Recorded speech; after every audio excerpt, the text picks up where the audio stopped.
রামা হওয়ার পর থেকে প্রত্যেকদিন সকালটা যেন দৌড়াই, ওকে ঘুম পাড়িয়ে ওর কাজ, বাড়ির কাজ টুকটাক তো করতেই হয়।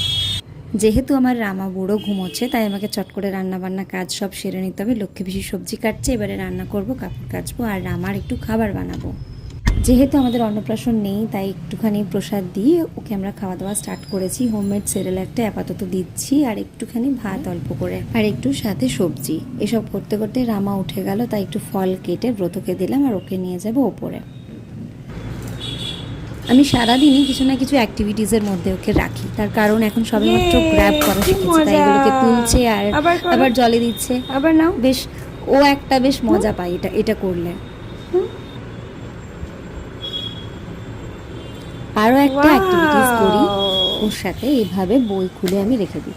কালারিং বই কিন্তু বাচ্চাদের খুব অ্যাট্রাক্ট করে, এভাবে ছবি দেখতে থাকে এবং নিজের মতন করেও সময় কাটাতে থাকে। আবার কি যাই, এভাবে ওকে স্নান করানো, তারপর ওকে খাওয়ানো, ব্যাক টু ব্যাক আমার চলছেই। আবার যদি কখনো সময় পাই এরকম মিনি ব্লগ বানাবো, তখন আবার তোমাদের সাথে দেখা হবে। চলো এখন টাটা।